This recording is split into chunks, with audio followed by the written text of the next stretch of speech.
Good day. Here are the top stories of the Manila Times for Friday, December 11, 2020. The government will not accept bribes from any coronavirus vaccine developer seeking approval for its drug to be used in the country. Palace spokesman Harry Roque Jr. made the assurance on Thursday following reports that Chinese drug maker Sinovac Biotech Limited, the Philippines' first choice for its inoculation drive against the coronavirus disease 2019 or COVID-19, has a record of bribing drug regulators. Roque said President Rodrigo Duterte has full trust in Food and Drug Administration Chief Eric Domingo in making sure that the country will only be supplied with a safe and effective COVID-19 vaccine.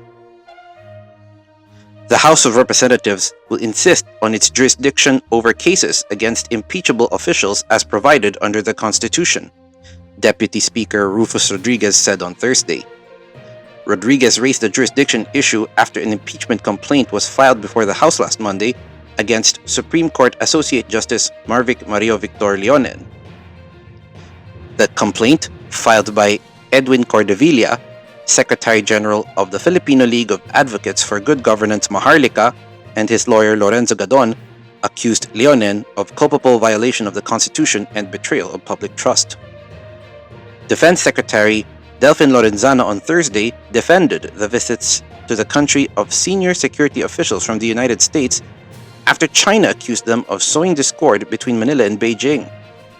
U.S. National Security Advisor Robert O'Brien and U.S. Acting Secretary of Defense Christopher Miller made separate visits to Manila as part of their Asia trips recently, turning over defense equipment for the Philippine military. Lorenzana said the visits of O'Brien and Miller were part of Washington's commitment in maintaining its relationship with the Philippines. Local government units or LGUs must exercise caution in suspending business permits or they could suffer a backlash, Palace spokesman Harry Roque Jr. said on Thursday. Roque called for caution after Valenzuela City froze the business permit of the company operating the North Luzon Expressway or NLEX following the traffic chaos caused by its cashless payment system. Caloocan City has also asked the tollway operator to fix its radio frequency identification or RFID system. Roque said local governments have every right to cancel or suspend business permits, but they must also practice prudence because they could turn off future investors. In business news, the country's trade gap narrowed by more than 50% year-on-year in October as both exports and imports dropped, the Philippine Statistics Authority reported on Thursday.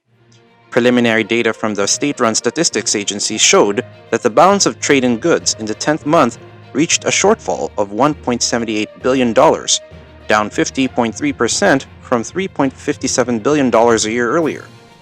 It is, however, wider than the $1.7 billion gap in September.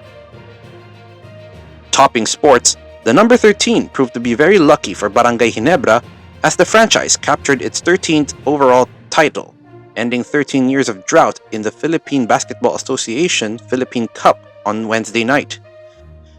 Confetti rained on the court as the Gin Kings defeated the TNT Tropan Giga 82-78 in Game 5, concluding a best-of-7 finals at 4-1 at the Angeles University Foundation Sports and Cultural Center in Angeles, Pampanga.